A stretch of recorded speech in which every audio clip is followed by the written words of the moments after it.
La moindre éclaircie, on sort un petit peu le nez de la maison, en plus on est en congé. Composé avec la météo, les Belges n'ont pas d'autre choix car un temps estival, ce n'est pas encore pour tout de suite. Bonsoir, dans Sur RTL Info 19h, nous parlerons de la problématique du logement des personnes sinistrées. Difficile de trouver des solutions à moyen et à long terme. Les futurs vaccins de Pfizer et de Moderna contre le coronavirus seront plus chers. Comment expliquer cette augmentation? En tout cas, elle fait réagir. La Grèce est confrontée à la pire canicule depuis 30 ans. Les sites archéologiques en plein air seront d'ailleurs fermés à partir de demain jusque vendredi.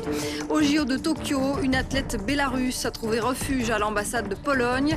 Elle risque l'emprisonnement dans son pays après avoir critiqué sa fédération.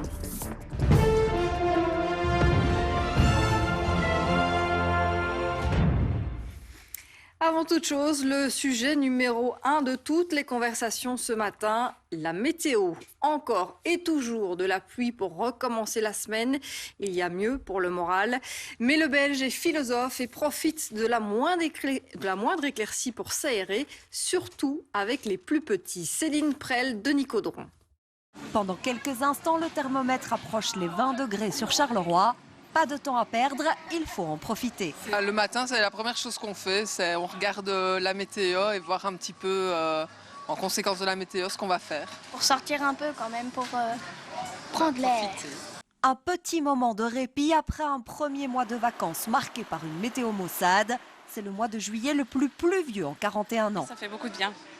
Oui, parce qu'on reste un peu enfermé à la maison avec le mauvais temps, plus le confinement. Donc une petite sortie en famille, c'est vraiment très agréable. Quand on est jeune comme ça, on ne peut pas sortir beaucoup à cause du temps, du coup c'est ennuyant. Surtout qu'on s'est déjà chopé la drache hier et à chaque fois, quoi. Donc il y en a un peu marre parce que tout le temps rester à la maison, ils s'énervent, tout le monde s'énerve un petit peu, donc on sort, on va se promener. Pas évident de s'équiper correctement entre les gouttes. Sur ce champ de foire, les vestes côtoient les lunettes de soleil et les t-shirts. Une fois avec des vestes, comme vous voyez, une fois sans veste, la pluie, on ne sait pas comment on bouge, comment on fait.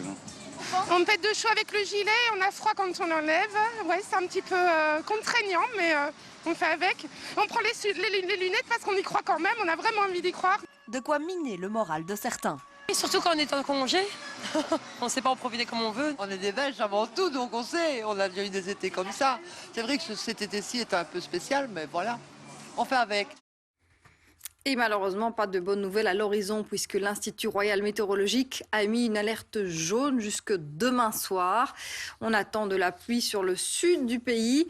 David Dehaenau est en direct avec nous. Bonsoir David. À quoi faut-il s'attendre?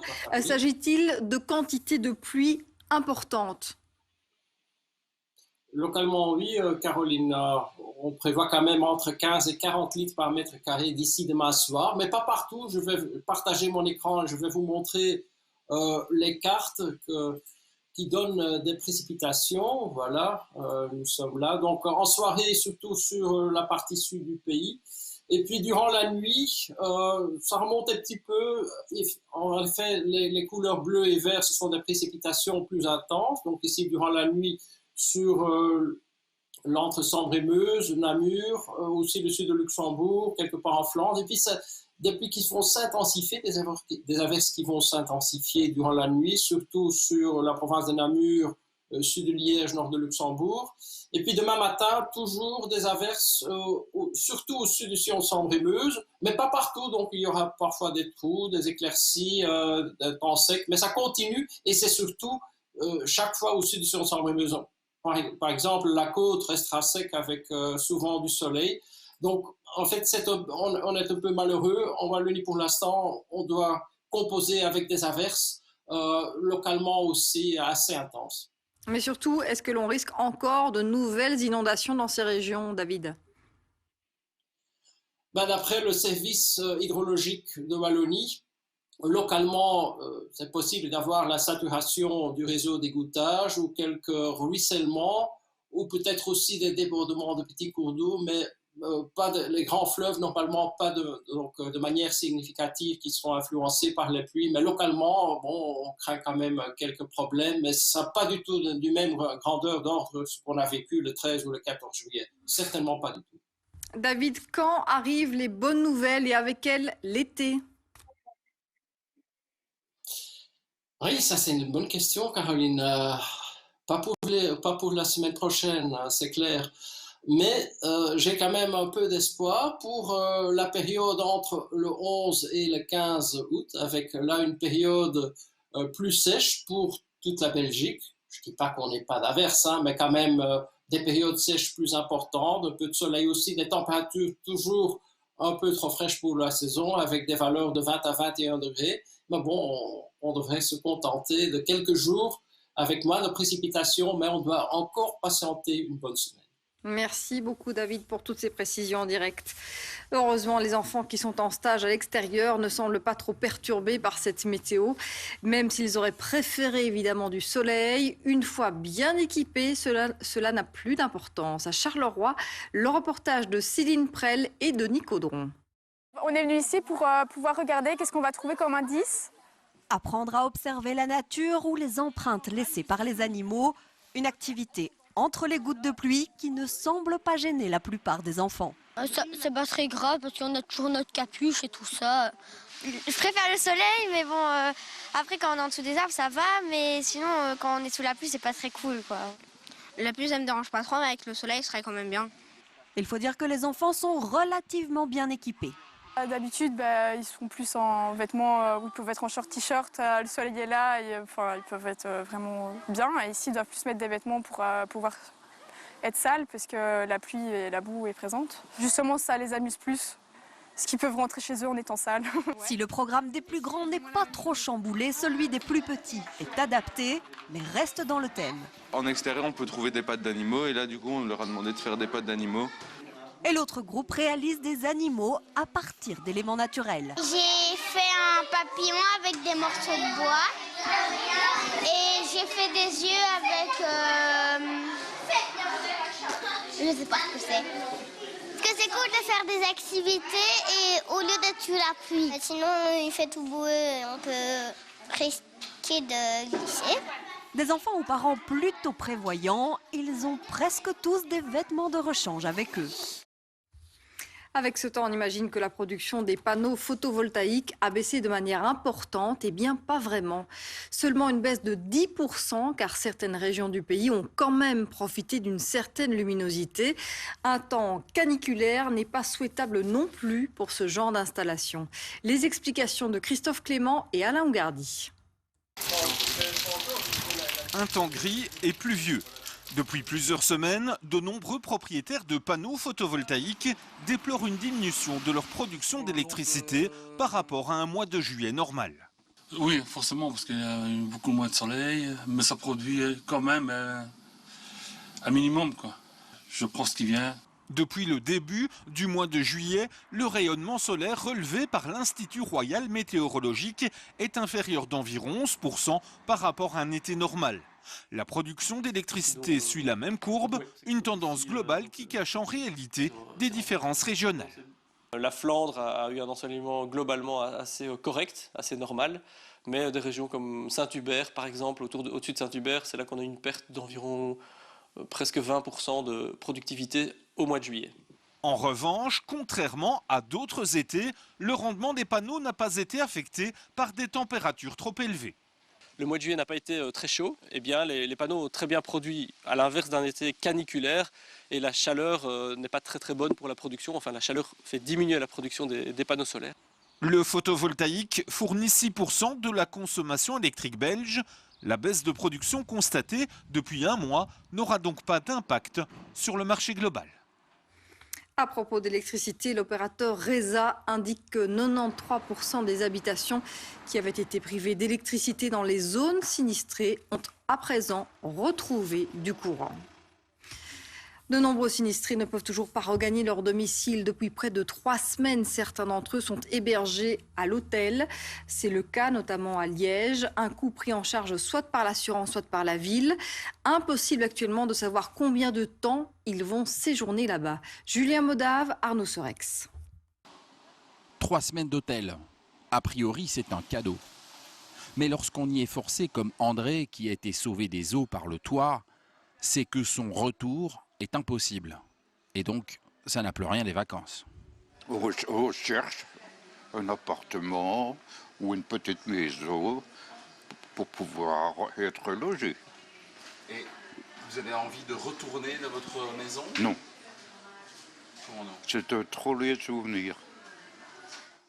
Ceux qui sont logés par leurs assurances sont fixés sur leur sort de semaine en semaine, sans délai de fin pour l'instant. Cette mère de famille est inquiète à propos de la rentrée des classes. J'ai la mazoute qui pue toute la maison, donc c'est quand même difficile pour les enfants, pour respirer et pour moi-même. La moitié de cet hôtel est remplie par des sinistrés. Ici, des associations viennent encore régulièrement déposer de quoi rendre plus confortable leur séjour. Il y avait beaucoup de produits de première nécessité, dentifrice, déodorants, etc., shampoing. Et puis des habits pour les enfants aussi, comme vous pouvez voir ici, puisqu'il y a beaucoup d'enfants dans l'hôtel. Oui, c'est ça. Ils étaient dans la 11, maintenant ils sont dans la 19. C'est pour ça que je les ai passés. On les avait vus tantôt.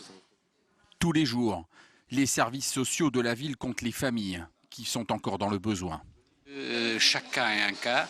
Et évidemment, il y a des gens qui sont là pour 3-4 jours, d'autres qui sont là pour 15 jours, d'autres qui sortent, d'autres qui rentrent. C'est assez compliqué à gérer. Les services d'aide d'urgence relogent en ce moment 188 personnes sur Liège. C'était 250 au plus fort de la crise. Commence désormais un accompagnement qui doit vérifier la conformité de leur lieu de vie pour un retour le plus rapide possible.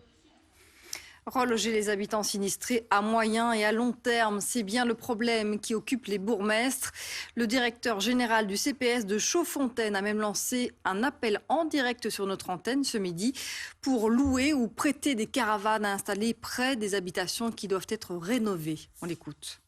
Une des solutions envisagées ce matin avec la cellule de crise et le bourgmestre, c'est d'envisager un appel effectivement à caravanes. C'est-à-dire qu'en fait, on aurait besoin de caravanes, de mobil-homes qui puissent être prêtés ou mis en location par tout propriétaire et qui permettraient de nous aider à héberger ces personnes tout près de chez elles ou à côté de chez elles pour essayer effectivement de maintenir non seulement cette proximité avec le logement, mais aussi cette solidarité qui s'est mise en place et ce besoin d'être près de chez soi et de travailler. Donc effectivement, ces caravanes, ces mobil-homes pourraient être mis chez les personnes à côté ou en face et en même temps, nous, on pourrait mettre à disposition des terrains qu'on équiperait de telle sorte à ce qu'ils puissent être hébergés dans leur lieu de vie. Et bon, je vais parler de Chaudfontaine, ici à Vaux-sous-Chèvremont ou à Chaudfontaine. Donc c'est vrai qu'on lance un appel à pouvoir centraliser, je vais en profiter pour donner le numéro de téléphone du CPS puisque nous sommes chargés de ce relogement, c'est le 04 36 15 400.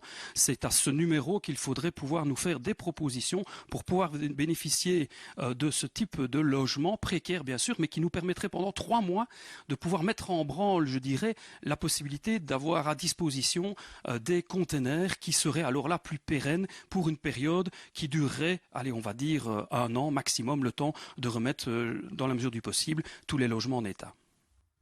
Dans l'urgence, certaines personnes âgées ont été temporairement accueillies dans des homes. Parmi ces pensionnaires, certains vont peut-être faire le choix de rester en maison de retraite. Pour d'autres, c'est inenvisageable et ils comptent bien retrouver leur autonomie. Rencontre signée Vincent Jamoul et David Muller. Odette est hébergée au sanctuaire de Banneux dans une chambre de pèlerin. Elle pense souvent à sa petite maison en bord de Vesdre. C'est ma maison quand même. J'ai vécu avec mon mari. J'étais déjà là qu'il habitait quand je l'ai rencontré. Donc c'est là que j'ai perdu ma vertu. J'étais fiancée, il y avait 17 ans et demi, vous voyez. Il y a 10 jours, nous l'avions rencontré au même endroit, un peu désespéré. Ben, je vais rentrer en maison de repos. Je n'ai pas d'autre solution. Je dois bien l'admettre, il n'y a rien à faire. Aller en maison de repos, certains ont déjà franchi le pas dans l'urgence. Après s'être réfugié au premier étage de sa maison, à Angleur, au bord de l'Ourthe, Michel, il a 70 ans, a trouvé une place libre dans l'aile court séjour d'une résidence. Ça me coûte de dire ça. Mais je dois me résoudre à rester en home. Il n'y a pas d'autre solution. Odette, nous l'appellerons Odette numéro 2, a 91 ans, une jambe en moins, et avec une aide à domicile, elle se débrouillait dans sa maison de Poulseur le long de l'Ourthe. Aujourd'hui, elle hésite. Je vais voir, parce que si ma maison est bien réparée, mais tout seul, c'est tout seul. Hein. Mais attention, je préférerais être chez moi, bien sûr, dans mes affaires, mais si ce n'est pas possible, c'est pas possible. Marie-Louise, elle aussi, s'est protégée au premier étage, le long de la Vesdre, à Frépont. Elle a 85 ans, elle est malentendante et très volontaire. Elle a déjà trouvé un appartement qui ne sera libre qu'en octobre. Je ne suis pas prête à devenir une résidente tout de suite parce qu'il faudra que je me fasse à l'idée. Mais si un jour ça m'arrive, je note l'adresse. Je l'ai martelée. Elle est cassée, bien sûr. Nous retrouvons notre première Odette, 81 ans, à côté de sa maison à Nessonvaux, dans la commune de Traux. Elle a changé d'avis. Je cherche un appartement, j'ai décidé. Des maisons de repos, elle a une image très négative. Vous logez au pète parce qu'ils n'ont pas le temps. Vous demandez à des gens qui savent parler tout seul à la toilette. Vous n'avez quand même pas personne, vous pouvez faire pipi. On est propre et pauvre en salle, là. Je ne suis pas d'accord, moi. On vous enferme dans le lit, on vient être la télé, et j'ai plus de liberté. Si Odette parvient à garder son autonomie, tant mieux. Ceux qui ont poussé la porte d'une maison de repos tiennent quand même à la rassurer. Tout est parfait. Hein? Il n'y a rien, vous sonnez pour quelque chose, on arrive dans les minutes qui suivent. Hein? C'est une chance d'atterrir ici où je suis gâté comme c'est pas possible. D'ailleurs, j'ai grossi de 3 kilos sur une semaine. En Allemagne, la justice enquête sur la gestion du système d'alerte et d'évacuation des riverains dans l'ouest du pays. Il pourrait y avoir des poursuites pénales pour homicide et blessures involontaires. Les inondations de mi-juillet ont fait là-bas 183 morts. Une soixantaine de personnes sont toujours recherchées. Pour suivre cette information révélée par le Financial Times, les entreprises pharmaceutiques Pfizer et Moderna ont décidé d'augmenter les prix de leurs vaccins contre le coronavirus. Une hausse de 2,5 à 4 euros. Pourquoi et à quelle échéance? C'est ce qu'on va voir avec Justine Sau et Dominique Chocart. L'information aurait dû rester confidentielle, mais elle a fuité dans la presse britannique. Ni Pfizer, ni la Commission européenne ne la confirment. Un silence dû au fait que les négociations entre la firme pharmaceutique et l'Europe sont toujours en cours. Nous avons signé fin mai un troisième contrat avec le producteur Pfizer pour la livraison d'1,8 milliard de doses entre 2022 et 2023. L'objectif est d'anticiper une troisième dose si nécessaire et de se prémunir contre d'éventuels variants. L'Union européenne prévoit donc déjà ces nouvelles doses, potentiellement renforcées contre les variants apparus entre-temps. Et selon le quotidien britannique Financial Times, ce renforcement a un coût. Le vaccin Pfizer passerait à 19,5 €, le Moderna à 21,5 €, plus 4 € pour le premier, 2,5 € pour le second. Les prix font partie des clauses confidentielles du contrat, raison pour laquelle je ne peux pas en parler. De son côté, la Task Force Vaccination le confirme. Tous les vaccins inoculés en 2021 sont les mêmes. Leur composition n'a pas changé. Les doses inoculées cette année sont celles commandées et négociées l'an dernier. S'il devait y avoir une modification, cela concernerait les doses futures. Jusqu'à présent, la Belgique a déjà débloqué 500 millions d'euros pour l'achat de divers vaccins contre le coronavirus. L'Union européenne se dit prête pour une troisième dose. Les autorités sanitaires disent avoir besoin de temps pour savoir si elle est indispensable. On va continuer à parler vaccins avec notre invité, le professeur Michel Goldman, immunologiste à l'Université libre de Bruxelles. Bonsoir. Bonsoir. Et merci d'être notre invité ce soir. Une première réaction sur cette augmentation de prix qui fait bondir le chercheur Emmanuel André. Il parle d'une course à l'enrichissement révoltante. Est-ce que vous partagez son opinion ? Écoutez, il faut bien voir que dans ces négociations, les producteurs de vaccins sont en position de force. Ceci dit, certains de leurs arguments sont parfaitement recevables. D'autres sont effectivement plus contestables. Et il faut faire confiance à ceux qui négocient en notre nom, en particulier au niveau de la Commission européenne, puisque finalement, leur rôle, c'est de faire en sorte que notre argent, l'argent de nos impôts, soit utilisé le mieux possible pour acheter tous ces vaccins. Revenons au variant Delta, qui est une source d'inquiétude, visiblement. Est-ce que cela signifie qu'on va devoir étendre la couverture vaccinale chez nous ? Écoutez, le variant Delta change vraiment la donne. il change l'objectif d'immunité collective dont on parle souvent. Pour plusieurs raisons, ce variant se transmet à la vitesse de l'éclair. Les vaccins sont un peu moins efficaces, même s'ils restent très efficaces pour nous protéger contre les formes les plus sévères. Et donc, aujourd'hui, on sait aussi que certains des sujets vaccinés vont moins contribuer à cette barrière que nous devons constituer ensemble pour bâtir cette immunité collective grâce à la vaccination. Mais concrètement, on l'avait fixé à 70% de la population. Est-ce qu'aujourd'hui, il faut revoir ce quota ? Alors, il faut certainement le revoir.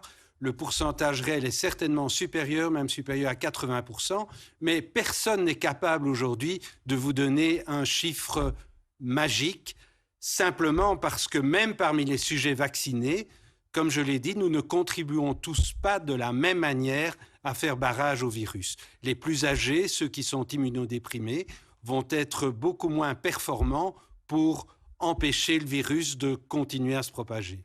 Pour augmenter ce taux de vaccination, est-ce qu'il faut en venir, comme en France, à une vaccination obligatoire ou en tout cas un pass sanitaire qui est étendu d'office dans les lieux publics ? Écoutez, à ce stade, je pense que le gouvernement belge, tenant compte du progrès assez remarquable de notre campagne de vaccination et aussi de la culture qui prévaut dans notre pays, a fait un choix qui est de tabler sur la raison, sur l'explication. J'espère que ce choix sera le bon, je crois qu'il faut le soutenir, mais il faudra aussi être capable très rapidement, si cette attitude n'est pas, ne fournit pas les résultats attendus, de changer et peut-être effectivement de recourir à des mesures plus coercitives, mais je pense à raison que ce n'est pas à l'agenda aujourd'hui. Alors qu'on n'a pas encore tous reçu une deuxième dose, il est question pour l'instant d'une troisième dose, comme l'a suggéré la firme Pfizer. Est-ce que vous êtes pour ? Alors d'abord, je pense que ce n'est pas aux fabricants de vaccins de dicter les politiques vaccinales. 2, il n'y a pas de raison aujourd'hui d'imaginer une troisième dose pour tous ceux qui ont été vaccinés. Par contre, il y a beaucoup de raisons pour envisager très rapidement, je dirais dès maintenant, comme la France va le faire, comme l'Angleterre va le faire, de donner très vite une troisième dose à celles et ceux dont on sait qu'ils n'ont pas bien répondu aux 2 premières. Ce sont les sujets les plus âgés, ce sont les sujets immunodéprimés en fonction des maladies dont ils souffrent ou les traitements qu'ils sont amenés à prendre. Merci beaucoup, professeur, d'avoir répondu à toutes nos questions dans ce RTL Info, 19h. Et j'ajoute effectivement que les Britanniques pourront bénéficier d'une troisième dose dès le mois de septembre. C'est ce que rapporte le quotidien de Télégraphe.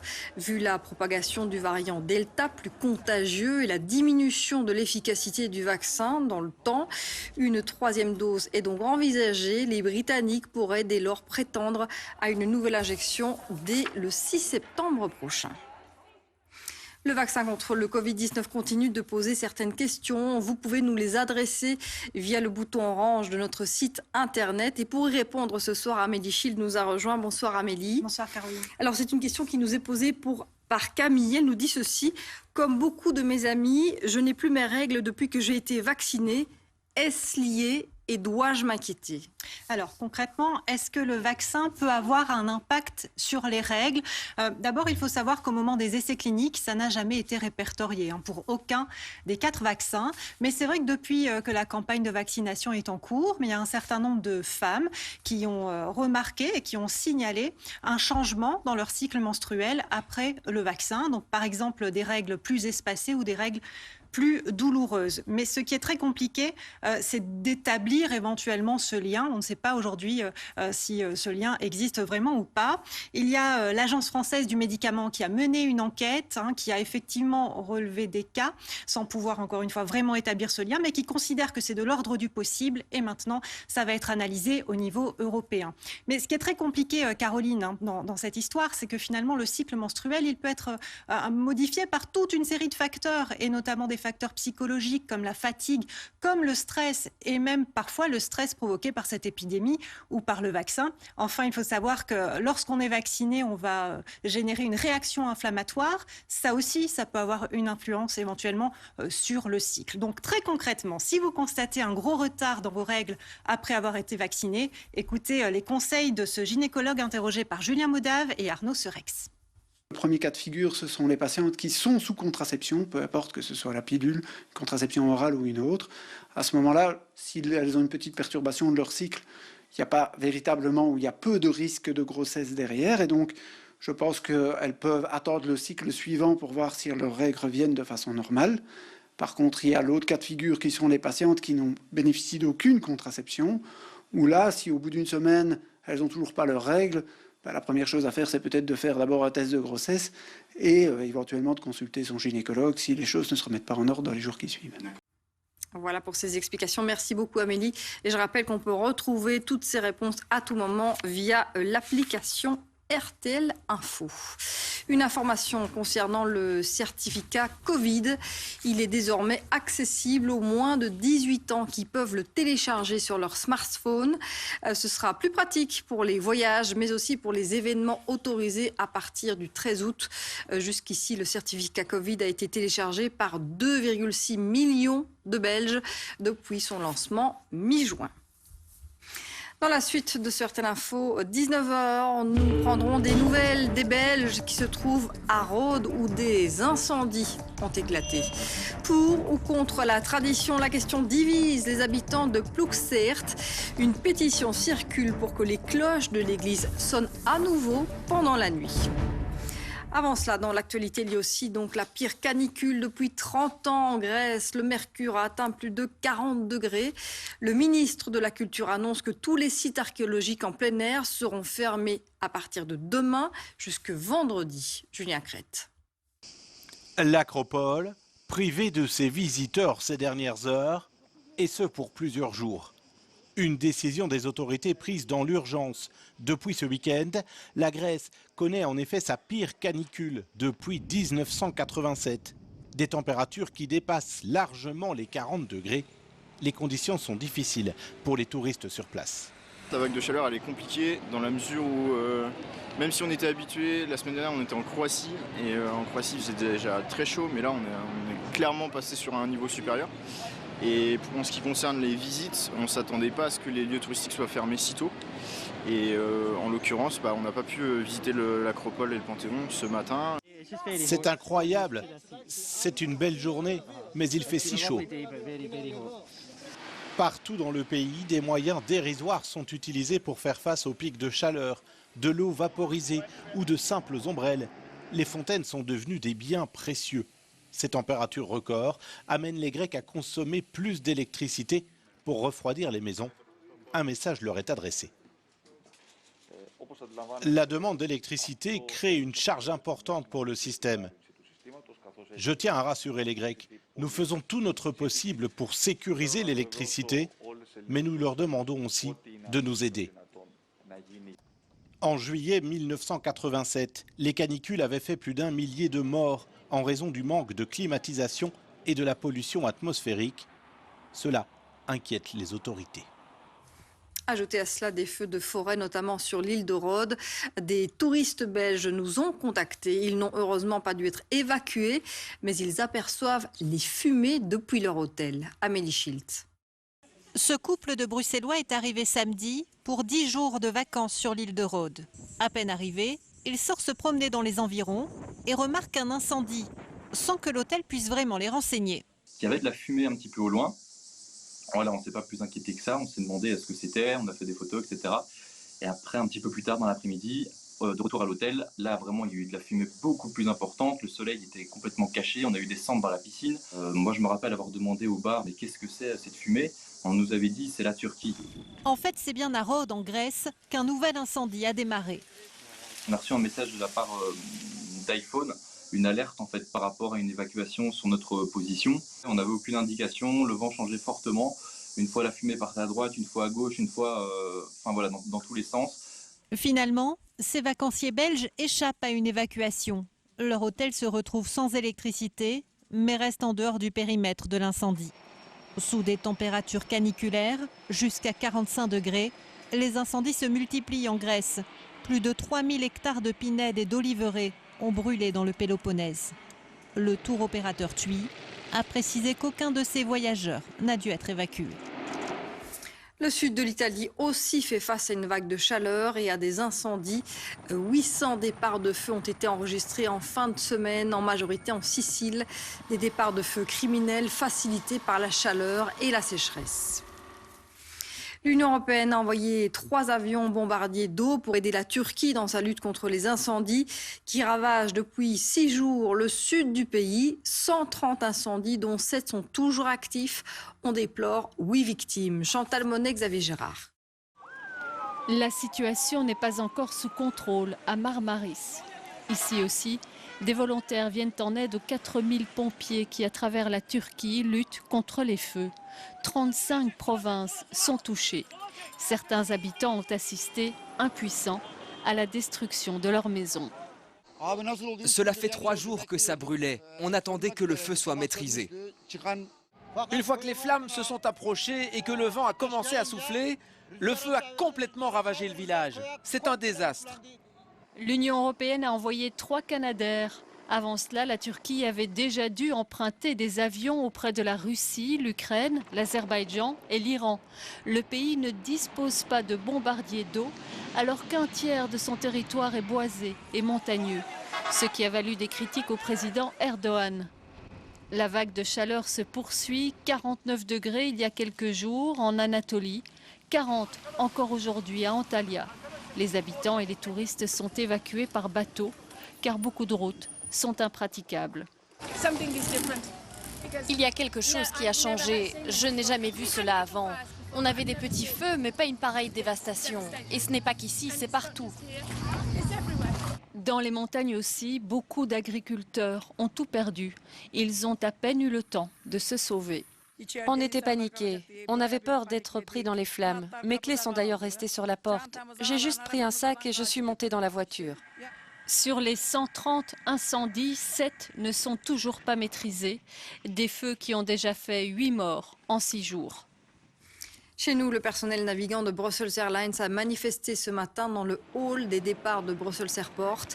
Pilotes, stewards et hôtesses dénoncent la flexibilité démesurée qu'il aurait demandé, des conditions de travail qui se sont dégradées depuis le début de la crise sanitaire. Explication au micro de RTL Info de Bruno Spaak. Maintenant, nous voyons que les activités reprennent et que rien n'a été fait pour anticiper le fait que le nombre de vols allait augmenter. Et donc on demande beaucoup trop de vols et beaucoup trop de prestations au personnel. Et le personnel n'arrive plus à suivre. Il y a de plus en plus de gens qui se déclarent malades ou incapables de voler. Et donc ce que nous voulons, c'est que les promesses qui ont été faites l'an dernier soient respectées par la direction, à savoir l'organisation de cet organe, d'un organe de contrôle pour éviter les excès et faire en sorte que les vols soient bien distribués. Et rien n'a été fait durant 1 an. Et maintenant, en pleine période de vacances, on se rend compte que c'est la cohue et que voilà, ça ne va pas. Ou le personnel est trop fatigué, ou il se déclare malade, quoi. À ce propos, depuis ce matin, la quarantaine a été levée en Angleterre et en Écosse pour les voyageurs qui sont complètement vaccinés. L'heure des retrouvailles a sonné, notamment pour des passagers en provenance des États-Unis. Chantal Monet, Xavier Gérard. Sue et Michael ont à peine fermé l'œil de la nuit, surexcités à l'idée de revoir leur fils Elliot et sa petite famille. Cela vaut tout l'or du monde, surtout pour un enfant de 8 ans qui n'a plus vu ses grands-parents depuis une paire d'années. C'est un événement marquant dans sa vie. Je suis enchantée qu'il ait pu venir. 18 mois qu'ils ne s'étaient plus vus. Les grands-parents vivent en Grande-Bretagne et le reste de la famille dans la banlieue de New York. À l'époque, j'avais réservé 2 billets pour aller les voir là-bas. Mais on n'a pas pu à cause des mesures. Maintenant que les règles ont changé, ils peuvent venir nous voir. Ils ont réservé leurs billets la semaine dernière. Il y en avait de l'émotion ce matin à Heathrow lorsque les passagers en provenance de New York ont débarqué. Les premiers depuis la levée de la quarantaine obligatoire en Angleterre et en Écosse. Je suis enceinte de notre premier enfant. C'est le premier petit enfant de mes beaux-parents. Donc c'est vraiment excitant de pouvoir être ici et de partager cette nouvelle avec eux. Ça fait si longtemps. Cette levée de la quarantaine obligatoire était demandée par les expatriés, mais aussi par le secteur du tourisme, alors que le taux de vaccination est de 72% au Royaume-Uni. La demande de voyage va augmenter ces prochains mois et même se consolider, mais il faudra plusieurs années avant un retour à la normale. Même si les doublement vaccinés ne doivent plus faire de quarantaine, il faut toujours un test PCR avant d'entrer et un autre au deuxième jour sur place.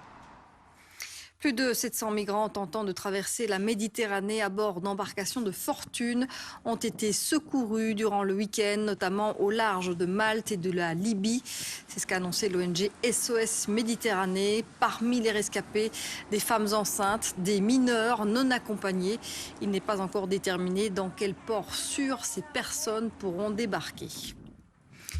Chez nous, la ministre de l'Intérieur renforce les mesures anti-fumigènes autour des stades de football. Ils sont déjà interdits dans les enceintes.